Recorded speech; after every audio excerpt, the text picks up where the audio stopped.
capaian kompetensi. Capaian kompetensi yang nanti akan dicapai panjenengan ya harapannya bisa menjelaskan, bisa mendefinisikan apa itu filsafat, apa itu filsafat Pancasila, kemudian juga bisa menjelaskan apa itu Pancasila sebagai suatu sistem filsafat, kemudian Pancasila sebagai ideologi bangsa dan negara, serta juga mampu memahami serta menjelaskan Pancasila sebagai dasar negara. Ya, pasti panjenengan sudah tahu semua lah ya. Pancasila itu apa? Pancasila itu digunakan sebagai dasar negara itu pasti sudah paham betul. Ya, sebagai warga negara Indonesia yang baik ya. Ada yang di sini belum hafal Pancasila? Pastinya sudah hafal ya. Anak saya aja yang 3 tahun udah hafal loh. Ya, jangan mau kalah ya. Oke, ya. Nah, terkadang kita juga harus memahami ya, Pancasila itu tidak hanya dideklarasikan, tidak hanya digaung-gaungkan ketika dalam kegiatan upacara, tetapi kita juga harus bisa memahami nilai-nilai yang ada di dalam Pancasila. Ya, minimal kita sudah paham tentang kelima sila yang ada di dalam Pancasila. Kemudian kita amalkan. Tidak hanya kita hanya hafal tanpa mau mengamalkan. Karena apa? Eh, Disadari atau tidak ya, sebenarnya kita dalam kehidupan sehari-hari itu sudah banyak mengamalkan nilai-nilai yang ada dalam Pancasila. Contohnya apa? Mungkin ada yang bisa mengemukakan pendapat. Contoh salah satunya,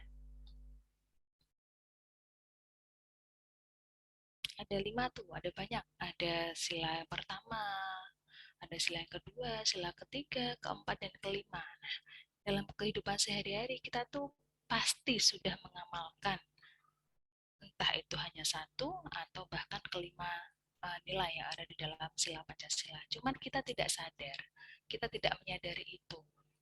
Jadi uh, bentuk dari apresiasi pengamalan Pancasila itu tidak selalu harus seperti ikut berperang. Nah, tidak seperti itu ya. Bahkan dari hal terkecil yang ada di sekitar kita, kita mampu, kita bisa.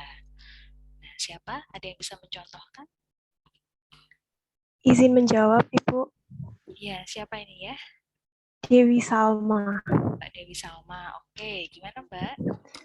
Contohnya musyawarah mufakat, Ibu. Ya, seperti apa? Pengambilan keputusan bersama dengan cara musyawarah.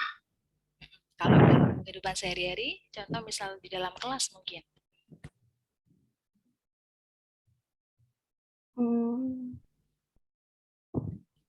Ya, diskusi bersama gitu, Ibu. Untuk mencari jawaban, misalnya penentuan tugas tiket bersama, gitu. Ya, betul sekali ya Mbak Dewi Salma. Nah, itu adalah salah satu contoh pengamalan Pancasila. Itu yang keempat ya Mbak. Pada sila yang keempat ya, musyawarah Ya, betul, mufakat. Ibu. Ya, bisa saja mungkin ketika pergantian semester nih, ayo voting pemilihan pengurus baru, pengurus kelas baru. Nah, itu juga termasuk pengamalan sila keempat. Kemudian apa? Panjenengan paling gampang udah sholat tepat waktu. Nah, itu juga pengamalan sila yang pertama, yaitu paling mudah, ya kan? Disadari atau tidak kita sudah mengamalkan itu sebenarnya. Ya, jadi anggapannya jangan yang aku harus membela negara nih, harus ikut perang, harus jadi tentara. Tidak seperti itu ya. Jadi kita pengamalan Pancasila itu, pengamalan nilai-nilai Pancasila itu bisa dimulai dari hal terkecil yang ada di sekitar kita. Oke. Misalnya seperti itu ya. Oke, bisa lanjut ya. Kok nggak bisa gerak? Berbicara tentang filsafat Pancasila, kita harus pahami dulu nih pengertian dari filsafat secara etimologis atau secara istilah. Filsafat itu berasal dari pembentukan kata filosofi ya, dari bahasa Yunani. Ya, di mana filos artinya suka, cinta, dan Sofia itu adalah kebijaksanaan atau kepandian ilmu. Bukan Sofia Lajuba ya, beda itu. beda konteksnya itu artis. Ya, jadi secara garis besarnya filosofia itu adalah ada makna kecintaan terhadap ilmu. Ya, jadi kebijaksanaan terhadap ilmu. Bagaimana prosesnya sebuah ilmu itu bersumber dari apa, hakikatnya seperti apa. Nah, kayak panjenengan ini juga mempelajari ilmu kebidanan. Nah, filsafat kebidanan harus tahu dulu sumbernya, harus tahu dulu dasarnya seperti apa, kok bisa menjadi ilmu kebidanan. Berangkat dari sumber atau bermuara seperti itu, kita jadi bisa lebih mudah memahami dalamnya ilmu kebidanan itu seperti apa. Ya, sama dengan pemahaman tentang filsafat Pancasila, kita juga harus tahu nih sumber dari pembelajaran Pancasila itu seperti apa, hakikatnya, kebenarannya seperti apa.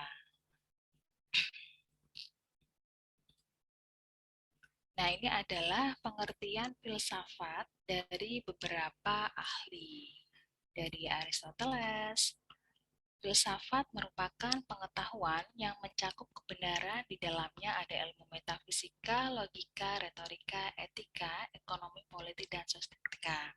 Jadi semua ilmu itu memang saya bilang tadi satu kesatuan ya. Tidak bisa panjenengan mempelajari ilmu kebidanan ya hanya ilmu kebidanan saja yang harus panjenengan kuasai. Tetapi di dalamnya juga ada apa? Ada ilmu kesehatan masyarakat karena memang fokus sasaran panjenengan itu masyarakat. Nah, panjenengan juga harus pelajari itu. Kemudian juga ada ilmu apa? Sosiologi budaya kan? Ya, panjenengan juga mempelajari itu. Karena apa? Karena memang selain memberikan pelayanan kesehatan, panjenengan juga harus mempelajari hubungan antar manusia yang nantinya menjadi pasien panjenengan. Tidak serta-merta panjenengan hanya memberikan pelayanan kesehatan, misalnya hanya ganti balut atau mungkin memberikan tindakan injeksi, udah selesai, tidak seperti itu ya.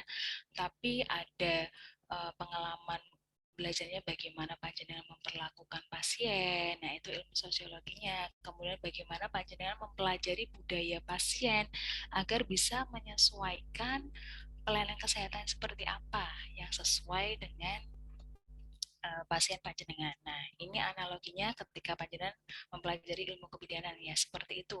Kurang lebih hampir sama dengan pemahaman filsafat Pancasila. Nah, ini beberapa pengertian juga ya dari Immanuel Kant. Filsafat merupakan ilmu pengetahuan yang menjadi pokok segala pengetahuan. Ya, jadi dasarnya. Kemudian bisa berkembang menjadi ilmu metafisika, etika, agama, dan antropologi atau ilmu yang mempelajari hubungan manusia. Nah, jadi filsafat itu merupakan dasar pengetahuan atau pemikiran manusia yang mencari, perlu ditekankan di sini kebenarannya harus berdasarkan rasionalitas manusia, tidak asal. Jadi memang ada sumber logikanya seperti apa. Nah, berdasarkan pengertian filsafat bisa dibedakan menjadi tiga. Secara ontologi, yang mempelajari tentang hakikat dari kenyataan yang ada di masyarakat, kemudian epistemologi, mempelajari tentang sumber dan batasan ilmu filsafat itu seperti apa, kemudian aksiologi, bahwa di dalam ilmu filsafat itu juga ada nilai-nilai yang terkandung, yang bermaksud mengemukakan manfaatnya, manfaat dari hakikat itu sendiri. Kemudian bagaimana dengan pengertian dari filsafat Pancasila? Oke. Kalau tadi filsafat secara tunggal pengertiannya tentang dasar pemikiran, tentang kebenaran, tentang hakikat realitas yang ada. Nah, bagaimana dengan pengertian Pancasila sebagai filsafat? Nah, Pancasila ini dijadikan sebagai pandangan, nilai, atau dasar pemikiran yang menjadi substansi dan isi dari Pancasila, sehingga pembentukannya akan dijadikan sebagai ideologi bangsa dan negara, ideologi Pancasila. Jadi Pancasila itu adalah rohnya ya. Kalau untuk bangsa Indonesia menjadi pedoman, arahan bagaimana bangsa ini akan berjalan, mau kemana, mau dibawa kemana arahnya. Jadi apapun kebijakan yang dibuat, entah itu kebijakan politik, kebijakan tentang ekonomi, itu tidak boleh melanggar dari isi dan konsep dari Pancasila. Ya, tidak boleh ada yang menyimpang dari Pancasila. Semuanya menjadi dasar dalam pengambilan keputusan. Nah, filsafat Pancasila ini didefinisikan secara ringkas sebagai refleksi kritis dan rasional tentang Pancasila sebagai dasar dan kenyataan budaya bangsa. Ya, karena tadi ada 5 sila ya yang sudah mencakup keseluruhan isi yang bisa mewakili dari pandangan bangsa Indonesia. Bangsa Indonesia kan tidak hanya tunggal ya, kemajemukan ini yang mendasari terbentuknya Pancasila. Tidak hanya suku Jawa, tidak hanya suku Bugis, banyak sekali. Nah, kalau kita tidak mempedomani Pancasila, terjadilah perpecahan. Bisa saja kan antara satu suku yang lain dengan yang lainnya tidak bisa akur karena apa? Tidak punya pedoman, misal. Itu bisa. Nah, panjenengan sendiri juga di kelas kan tidak hanya orang Jawa ya, ada dari banyak ya, mungkin ada dari Kalimantan atau mungkin dari wilayah lainnya ya. Tapi karena kita satu tujuan, kita mempunyai pandangan yang sama, tidak membeda-bedakan, entah itu dari agama apa, entah itu dari orang mana, suku mana. Nah, kita tidak membeda-bedakan.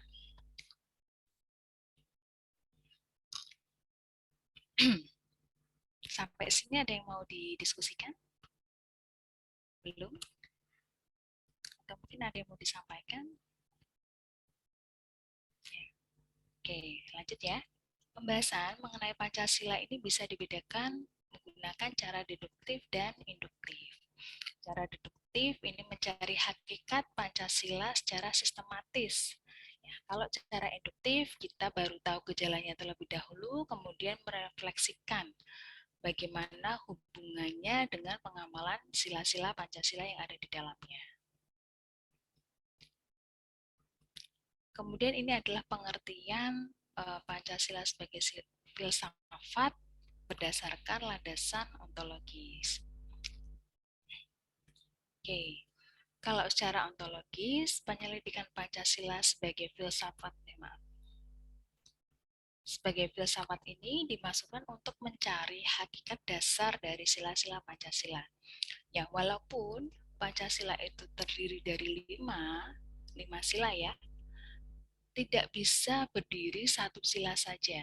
Jadi ada hubungannya dengan sila yang lain. Misalnya pengamalan sila yang pertama tadi adalah apa ya? Contohnya sholat 5 waktu tepat waktu ya. Terus yang contoh lain adalah toleransi beragama misal.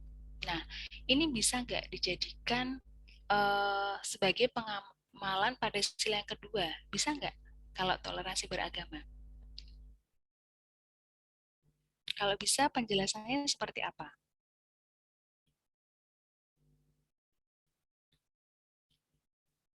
Ada yang mau menjelaskan? Kalau bisa seperti apa? Kenapa kok bisa kita dalam bertoleransi beragama merupakan pengamalan sila yang kedua misal? Implikasinya seperti apa? Kok bisa bukannya itu yang sila yang pertama? Nah, bisa nggak? Ada hubungannya nggak kira-kira?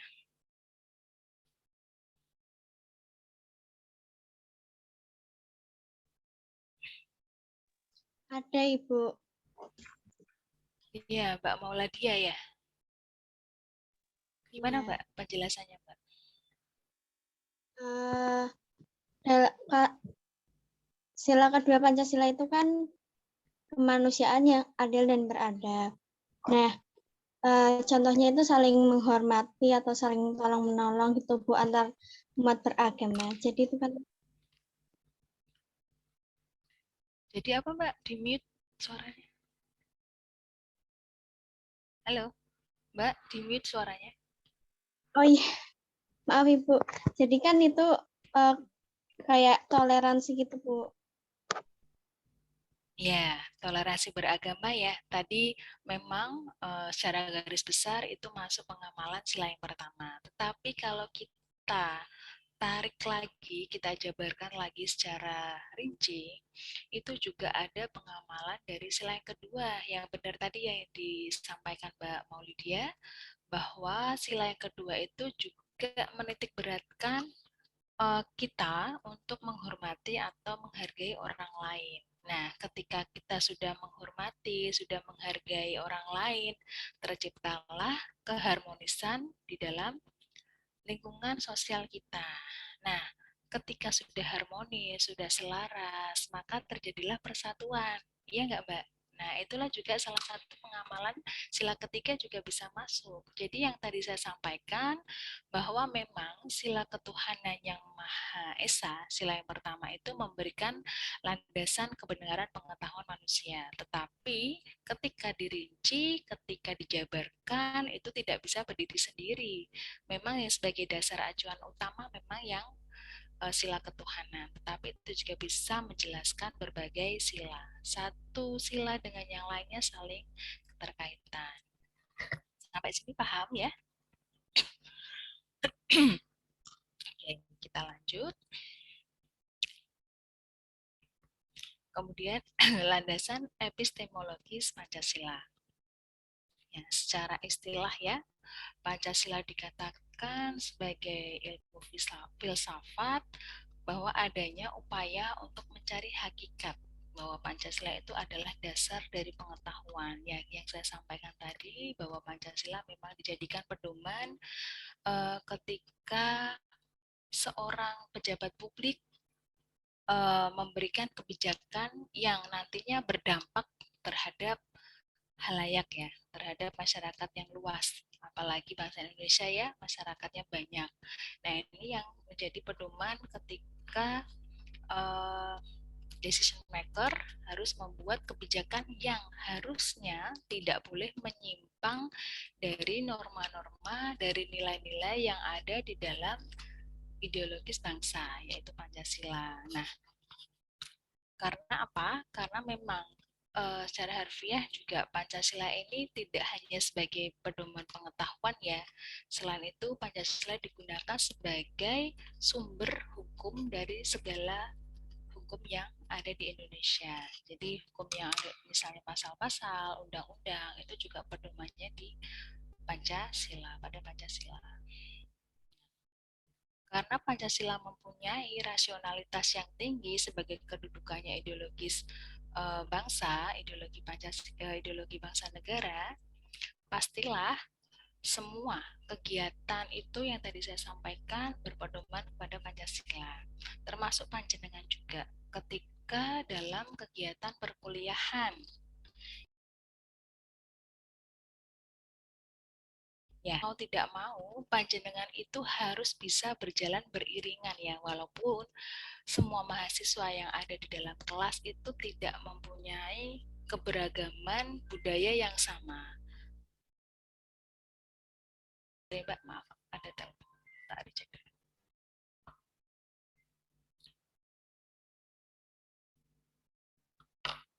Oke, maaf. Ya, tadi sampai mana ya? Oh ya, mahasiswa yang mempunyai keberagaman budaya, latar belakang yang berbeda itu juga bisa menjadi pemicu eh, memecah persatuannya. Kalau memang dari panjenengan tidak bisa menempatkan Pancasila sebagai acuan dalam kehidupan sehari-hari. Tapi panjenengan sebagai warga negara yang baik sudah sadar tentunya ya, tidak perlu melebih-lebihkan budaya sendiri, tidak perlu mempermasalahkan budaya yang berbeda dengan yang lainnya. Tetapi bagaimana caranya kita bersama-sama berjalan beriringan, kemudian tujuannya juga sama. Nah, itu sebagai contoh kecil yang ada di kehidupan panjenengan. Kalau ini landasan aksiologis ya. Tadi aksiologis adalah menitik beratkan pada nilai-nilai yang ada di dalam Pancasila.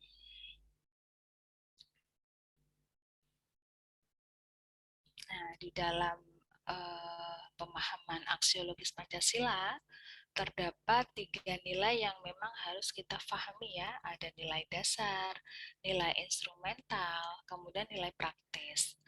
Nilai dasar adalah asas yang kita terima sebagai dasar harus mutlak, bersifat mutlak.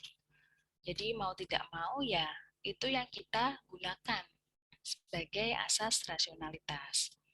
Kemudian nilai instrumental yang mempedomani norma-norma yang ada di dalam kehidupan sehari-hari kita, norma sosial, norma hukum. Contohnya apa kalau norma sosial di kehidupan kita? Contohnya, ada yang bisa mencontohkan salah satu?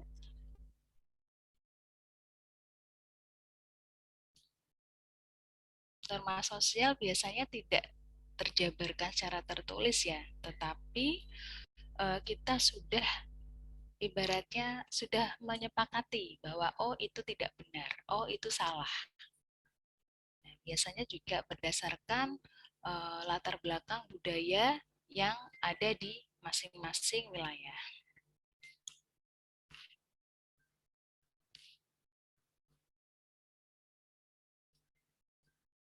Ada yang bisa mencontohkan norma sosial? Izin menjawab, Ibu. Mungkin contohnya seperti menjenguk tetangga yang sedang sakit. Ya, Mbak Dewi Salma ya. Makasih ya, Mbak. Tapi mungkin bisa saya klarifikasi, mungkin kalau itu seperti kayak budayanya ya, Mbak, bukan norma sosial. Jadi norma sosial itu adalah yang menentukan tingkah laku kita itu benar atau salah. Nah, kalau kalau misalnya menjenguk tetangga sakit itu lebih ke budaya, mungkin seperti itu ya Mbak Dewi Salma. Tapi terima kasih Mbak, saya apresiasi sudah benar, cuman mungkin memang harus diluruskan bahwa norma, namanya norma, itu kaidah atau ketentuan yang harus kita patuhi ya. Contohnya misal, bertamu, bertamu di rumah orang lebih dari jam 9. Nah, itu kira-kira bagaimana? Boleh tidak? Nah, itu kan masing-masing wilayah kan mempunyai aturan sendiri ya, norma sosial. Jadi sekiranya itu harus dipatuhi, ya kita harus patuhi. Terus juga yang lain, apa contohnya? Ketika menginap di rumah orang yang bukan wilayah kita, harus lapor Pak RT. Nah, itu juga salah satu norma sosial. Kemudian apalagi? Ada yang bisa mencontohkan? Izin masuk Ibu. Izin masuk Ibu. Banyak banget nih. Siapa nih? Mbak Mariana nih, coba. Iya Bu. Izin menjawab Ibu. Itu kita tidak boleh memotong pembicaraan orang lain begitu Bu. Ya, boleh. Itu juga apalagi ketika masih berbicara dengan orang yang lebih tua ya. Oke. Banyak sekali ya contoh-contoh norma sosial yang ada di sekitar kita. Namun tidak semua tempat, tidak semua daerah itu sama ya. Karena memang sebagian besar itu tidak tertulis kalau norma sosial. Kalau norma hukum beda lagi. Itu sudah tertulis, ada perdata, ada pidana, itu sudah jelas koridornya. Nih, kemudian nilai praktis. Nah, nilai praktis ini adalah nilai yang sesungguhnya kita laksanakan dalam kenyataannya. Nah, nilai ini merupakan batu ujian apakah nilai dasar dan nilai instrumental ini bisa dilaksanakan dengan baik, bisa tidak disesuaikan dengan kaidah yang ada di dalam kehidupan bermasyarakat.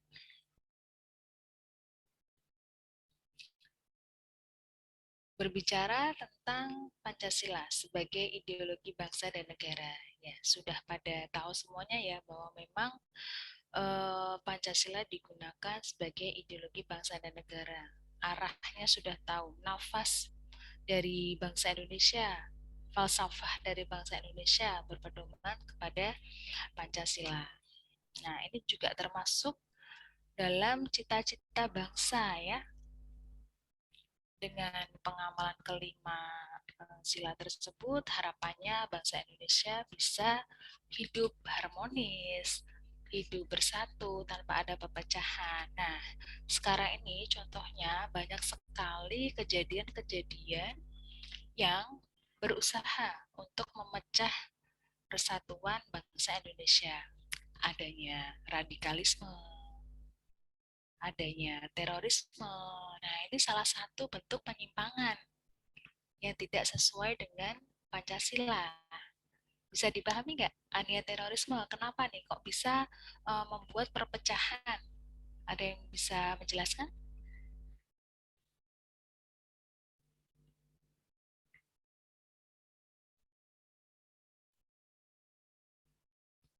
Ada yang bisa menjelaskan?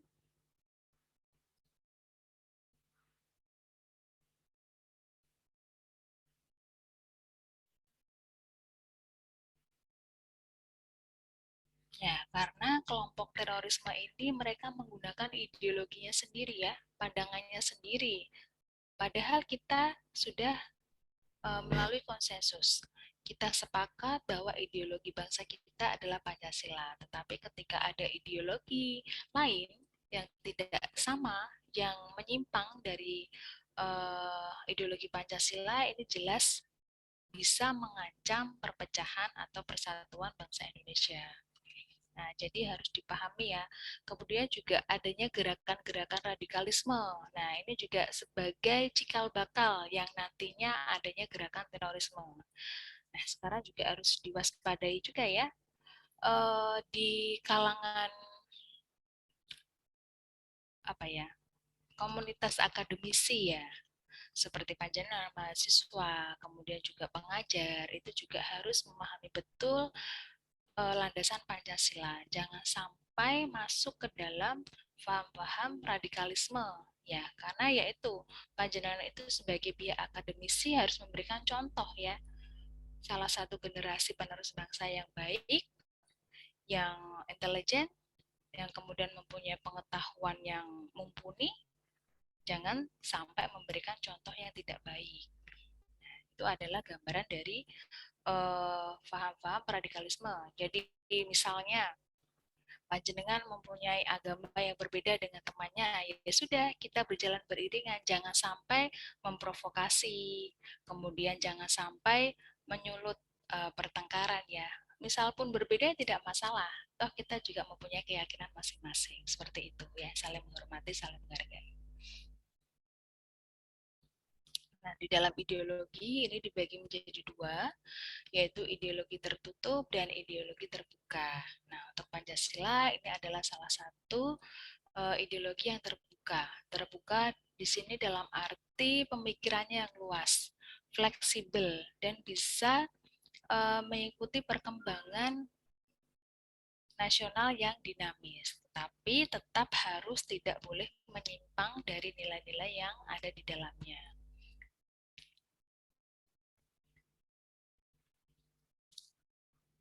Sampai sini ada yang mau didiskusikan?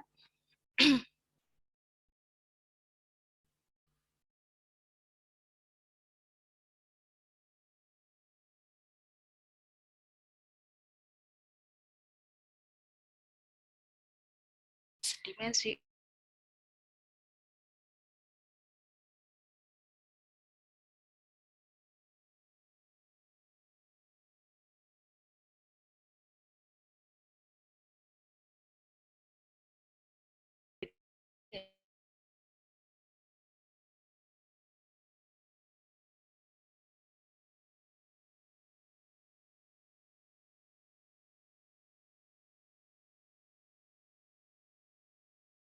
yang terbuka tadi ya, waktu berkembang dinamis,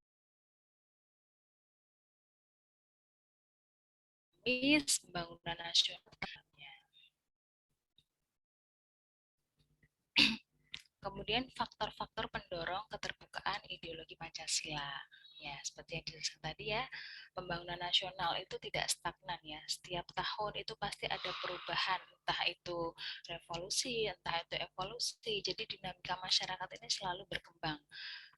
Dan hal ini bisa dipengaruhi dari perkembangan manusia itu sendiri, perkembangan ilmu itu sendiri. Contohnya sekarang di era digital ya, banyak sekali kemudahan-kemudahan, fasilitas-fasilitas yang bisa kita gunakan dengan menggunakan akses internet. Panjenengan mau makan aja gampang ya, tinggal senam jari di HP, sudah makanan tersaji di depan. Ya, mudah untuk mengaksesnya. Nah, perubahan-perubahan seperti inilah yang memang harus kita waspadai juga. Perubahan yang bergerak ke arah positif, apa yang bergerak ke arah negatif. Tetapi kalau Pancasila dijadikan sebagai landasannya, secara tidak langsung ini bergerak ke arah positif dengan mengikuti perubahan yang cepat tadi. Kemudian kemudian kenyataan bahwa tidak baiknya ideologi yang tertutup, karena memang cenderung tertutup itu tidak bisa fleksibel, tidak bisa luas dalam arti mensikapi adanya perubahan, adanya globalisasi yang terjadi di sekitar. Nah, kalau kaku, kemudian tertutup, ya tidak bisa kita ikuti. Kemudian adanya pengalaman sejarah politik masa lampau. Ya, bergerak dari sejarah, berangkat dari sejarah kita tahu bahwa memang Pancasila ketika dulu sebelum merdeka ya, kita belum mempunyai suatu hal yang bisa dipedomani. Nah, ketika adanya pergerakan nasional dari sidang BPUPKI, kemudian adanya sidang PPKI, adanya Insinyur Soekarno yang merumuskan dasar negara, hingga terciptalah UUD 45, kemudian adanya Pancasila. Nah, ini sekarang sudah tahu arahnya bangsa Indonesia itu mau kemana. Seperti itu. Nah, tapi ketika sudah dirumuskan suatu konsensus yang sakral yang harus dipedomani, tidak serta-merta dibiarkan saja. Kita harus mempunyai tekad. Tekad dalam arti, yuk kita pedomani bareng-bareng. Yuk kita mencapai tujuan bareng-bareng. Bagaimana? Yang penting sesuai dengan tujuan nasional, tercipta keharmonisan tadi. Oke. Nah, walaupun ada ambulans, bentar. Suaranya terdengar jelas nggak kalau ada ambulans? Jelas, Ibu. Jelas ya? Iya, sudah lewat. Nah, walaupun ideologi Pancasila itu bersifat terbuka, tetapi kita harus tahu batasan-batasannya seperti apa keterbukaan itu, sehingga kita tidak melanggar atau tidak menyimpang dari nilai-nilai yang sudah kita tentukan. Yang pertama yaitu stabilitas nasional yang dinamis. Ketika kita memberikan kebijakan, ketika policy maker membuat kebijakan, kita juga harus memperhatikan dampaknya seperti apa. Apakah ada pemerataan keadilan untuk masyarakat? Kemudian apakah ada pihak-pihak yang dirugikan? Apakah mungkin ada pihak-pihak yang merasa diuntungkan dengan satu kebijakan itu? Nah, tidak boleh seperti itu. Kita harus melihat bagaimana dampaknya terhadap stabilitas nasional. Apakah memang keputusan yang jangka panjang ataupun jangka pendek ini mempunyai dampak yang positif bagi keberlangsungan bangsa Indonesia. Kemudian adanya larangan terhadap ideologi Marxisme, di mana ideologi dengan perspektif tidak adanya kelas sosial atau tidak adanya kesenjangan sosial. Anggapannya semua rata status sosialnya. Kemudian Leninisme, yaitu persepsi tentang politik demokratis. Dan komunisme. Nah, komunisme di sini yang berarti bahwa kekuasaan negara itu menentang kepemilikan tiap individu. Jadi semuanya rata. Nah, kalau misalnya semuanya rata, misalnya satu keluarga diberikan jatah bantuan 500.000, semuanya seperti itu. Apakah mungkin itu bisa dianggap adil? Bagaimana dengan keluarga dengan jumlah anggota yang banyak? Bagaimana dengan anggota keluarga yang memang lebih dari 10 personel misal. Nah, itulah paham-paham komunis. Jadi semua hak kepemilikan warga negara itu dikuasai oleh negara. Kemudian mencegah berkembangnya paham liberalisme. Nah, ini adalah paham di mana setiap warga negara itu bebas melakukan hal apapun dengan batasan tertentu. Nah, ini malah bisa menjadi pemicu dari terjadinya perpecahan. Tidak adanya kaidah hukum yang jelas yang bisa mengatur warganya. Banyak terjadi nanti kasus kekerasan, konflik, itu pasti banyak terjadi karena memang diberikan kebebasan yang maksimal pada warga negaranya. Kemudian larangan terhadap pandangan ekstrim. Nah, ini paham-paham yang ekstrim ini juga bisa menjadi pemicu pemecah persatuan ya. Jadi anggapannya fanatik terhadap suatu hal, kemudian pandangan yang tidak sesuai dengan konsensus, ini juga sangat mengancam persatuan. Kemudian ketika mau merumuskan aturan-aturan atau kaidah-kaidah yang baru, itu juga harus melalui konsensus. Dalam arti harus melalui kesepakatan bersama, tekad bulat, tekad suara yang sama. Tidak hanya satu pihak atau dua pihak yang diuntungkan, tetapi melalui kesepakatan bersama. Nah, kalau kita sudah mematuhi batasan-batasan yang seperti ini, secara tidak langsung kita bisa mengamalkan implikasi dari kebijakan yang berlandaskan Pancasila. Oke, selanjutnya adalah Pancasila sebagai dasar negara ya, sama halnya tadi Pancasila sebagai ideologi negara yang menjadi fundamental dari apapun kebijakan yang akan diambil. Kebijakan yang mengutamakan penyelenggaraan suatu negara ya, pasti menginginkan satu tujuan, hal yang dicapai itu sama ya, untuk kebermanfaatan seluruh rakyatnya.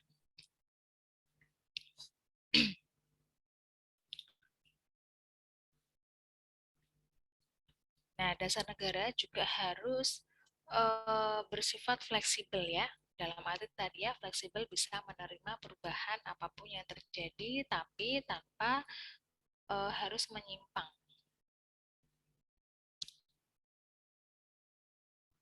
Dasar negara menjadi sumber segala hukum dari norma yang ada di kehidupan bernegara.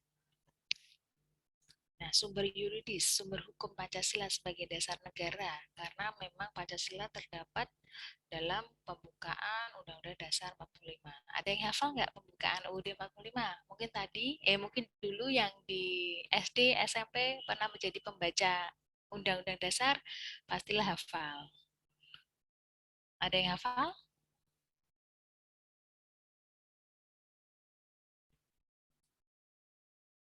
Nah, ada hubungannya nggak? Ya, ketika merumuskan dasar negara,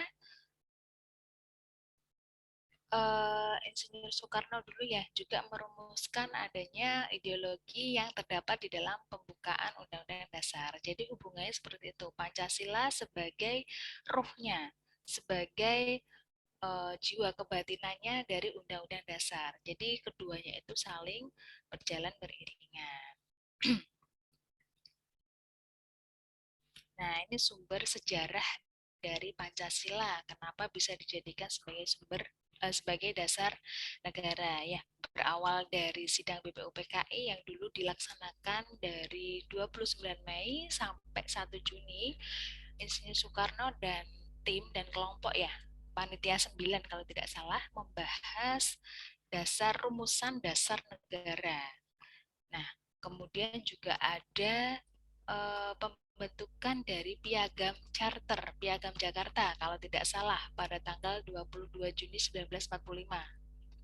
Mungkin kalau ada yang salah bisa dikoreksi ya, karena sudah agak lupa ya. Nah, makanya itu kenapa setiap tanggal 1 Juni 19, ketika setiap tanggal 1 Juni diperingati hari lahir Pancasila. Bermula dari sini ya, terjadi sidang BPUPKI menghasilkan dasar negara, menghasilkan konsensus Pancasila. Kemudian kapan disahkannya? Disahkannya setelah kemerdekaan, yaitu sidang PPKI pada tanggal 18 Agustus 1945. Masih ada yang ingat prosesnya ini? Di ilmu sejarah pasti sudah mempelajari ini ya. Nah, kemudian sumber sosiologis Pancasila sebagai dasar negara.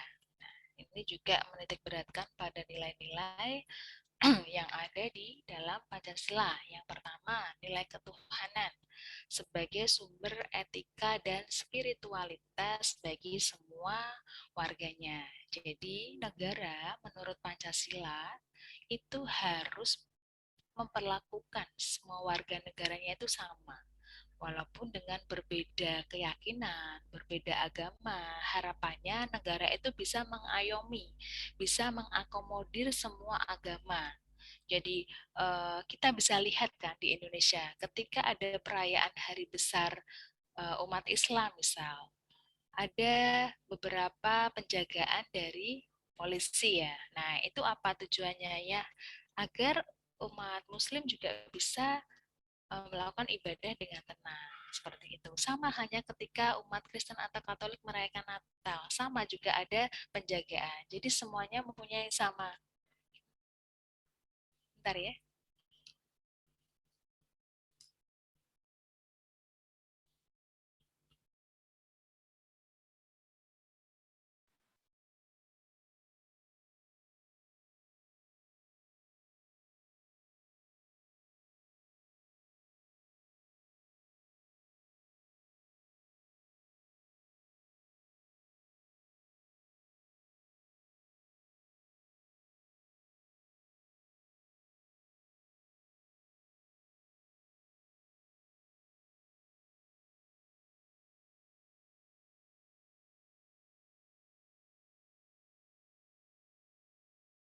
Sebentar ya, Mbak. Bentar.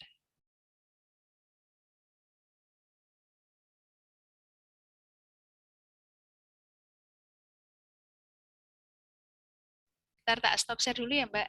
Sebentar. Sila pertama ya. Nilai ketuhanan sebagai sumber etika. Tadi sudah saya jelaskan bahwa negara itu harus mengayomi keberlangsungan pelaksanaan, misal contoh tadi peringatan Hari Besar Agama ya. Jadi antara satu agama dan yang lainnya tidak dispesialkan. Jadi semua rata, semua adil, pemerataan. Kemudian juga yang kedua, nilai kemanusiaan universal bersumber dari hukum Tuhan, hukum alam, dan sifat sosial. Jadi memang nilai-nilai itu yang menjadi dasar adalah nilai ketuhanan. Semua nilai yang ada di dalam ideologi itu bersumber pada ketuhanan. Yang lainnya diejawantahkan sebagai implikasi pengamalan sila-sila yang lain atau nilai-nilai yang lain. Nah, sudah dijelaskan tadi ya untuk yang pengamalan sila yang kedua tadi sama Mbak Dewi Salma tadi ya, contohnya apa ya tadi? Toleransi beragama ya, kalau tidak salah. Ya, toleransi beragama itu juga bisa mencakup nilai-nilai yang lain. Nah, sifatnya juga kalau nilai ketuhanan ini sifatnya horizontal ya, hubungannya dengan manusia dan Tuhan. Jadi sebenarnya itu bukan masalah publik, bukan masalah publik yang harus dikonsumsi semua orang. Kalau secara horizontal itu urusan manusia dan Tuhannya. Seperti itu. Kemudian nilai yang ketiga adalah nilai etis kemanusiaan yang mengakar kuat dalam lingkungan pergaulan. Dengan adanya latar belakang kemajemukan masyarakat yang banyak, kemudian juga adanya uh, berbagai ragam adat budaya, suku, ras, tidak menutup kemungkinan juga menciptakan budaya nasional yang banyak. Budaya lokal, kemudian budaya-budaya daerah, kearifan lokal, itu kalau misalnya dilihat dari segi positifnya, itu bisa menjadi budaya nasional yang bisa membudaya sampai ke internasional. Misal kayak batik, batik sudah dikenal luas ya secara internasional. Kemudian apalagi? Gamelan. Gamelan itu juga sudah banyak dikenal oleh turis asing, masyarakat luar internasional. Kemudian apalagi? Angklung, Ibu. Ya, Ibu. angklung. Angklung juga sudah dikenal di masyarakat luas sana. Ada lagi nggak kira-kira? Bahkan banyak Wayang, Ibu. apa? Wayang. Ya, wayang. Nah, mirisnya sekarang wayang itu malah menurut saya ya, menurut persepsi saya itu tidak banyak dikonsumsi oleh bangsa kita ya. Contohnya panjenengan, tertarik gak menonton wayang? Pernah gak menonton wayang? Ya kan? Kita tanya sama diri kita sendiri aja lah. Pertunjukan wayang sekarang juga sudah jarang, ya enggak? Banyak sekali sekarang pertunjukan atau hiburan-hiburan itu yang mengangkat lagu-lagu masa kini lah, lagu-lagu modern. Tetapi memang untuk budaya wayang, bahkan mungkin yang menggunakan musik gamelan itu sudah jarang saya lihat. Nah, malah yang menarik buat saya itu turis asing banyak yang datang ke Indonesia untuk mempelajari bagaimana cara memainkan gamelan, bagaimana cara bermain wayang. Itu yang pernah saya temui. Ya, jadi ya ada rasa bangga memang budaya kita bisa masuk dan disukai diterima oleh bangsa asing. Tetapi juga ada rasa miris ketika apa? Kenapa bangsa asing yang malah lebih jago ibaratnya seperti itu, lebih tertarik untuk mempelajari budaya kita. Malah kita sendiri mungkin yang belum mengenal atau bahkan belum pernah melihat atau mungkin dengar saja tidak pernah. Iya, nah itu mirisnya kita. Itu bisa dijadikan kita motivasi, tapi apa ya? Kalau misalnya jelek-jeleknya kita juga bisa dijadikan sebagai suatu ancaman ya. Jangan sampai budaya kita bisa diambil oleh budaya lain, orang lain. Nah, itu juga ada positif minusnya juga ya. Ya, ketika berbicara dengan budaya, itu sangatnya luas. Oke, nilai keempat dan nilai kelima. Ya, ini sama sila ya. Nilai keempat memang bersumber tetap di nilai ketuhanan. Kemudian juga secara aktualitas implikasinya itu menjunjung tinggi kedaulatan rakyat. Jadi semua hal yang dicapai harus secara musyawarah mufakat.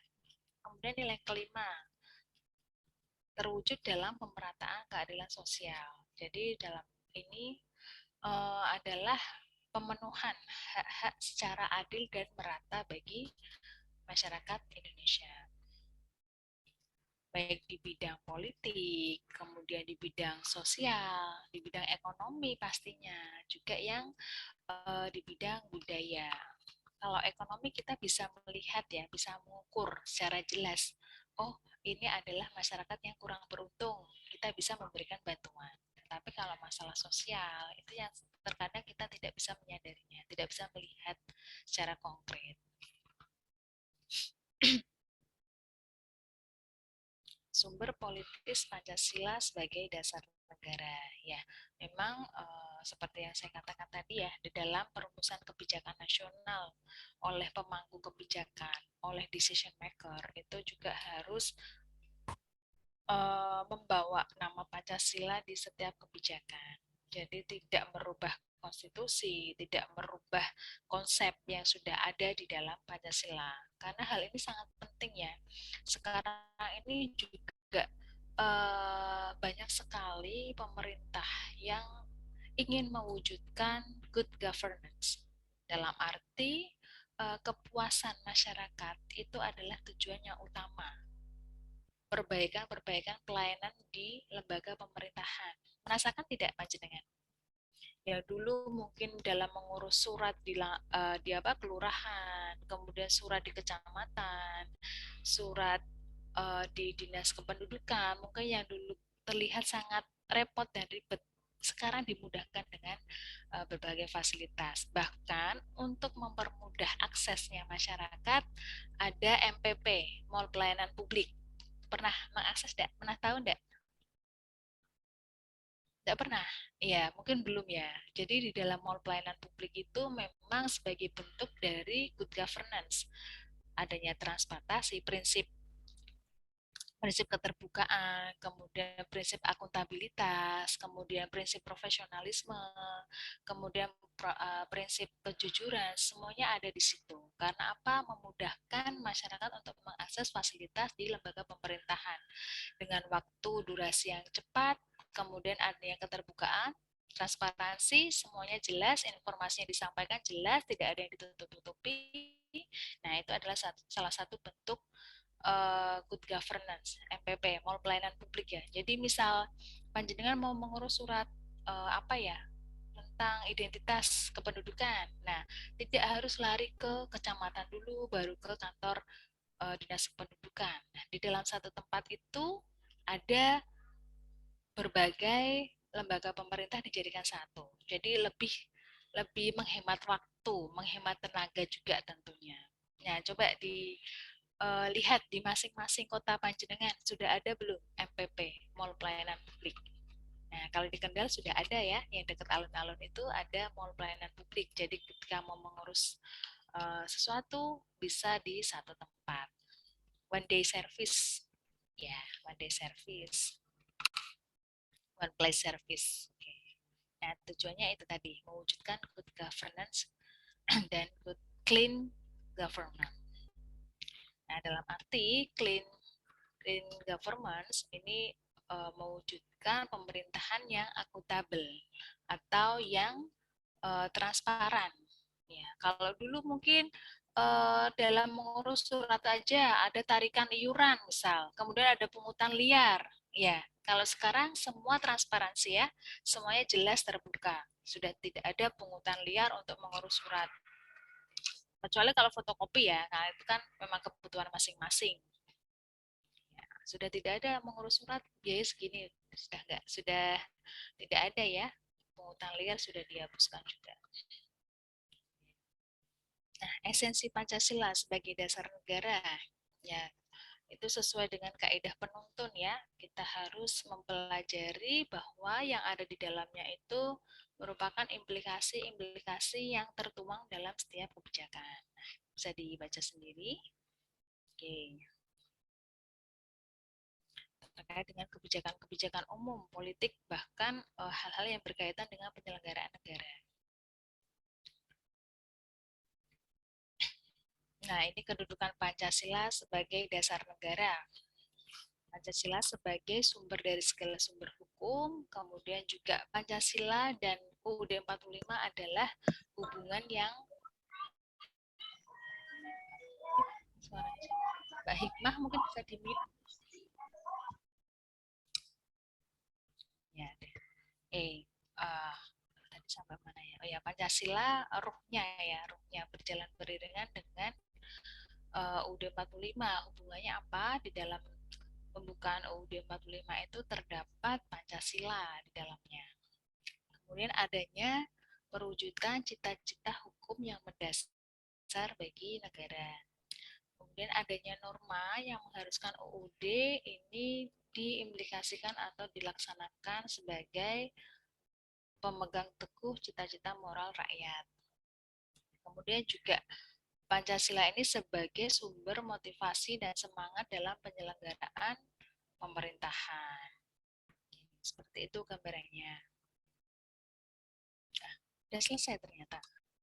Oke, sudah selesai. Ada yang mau ditanyakan?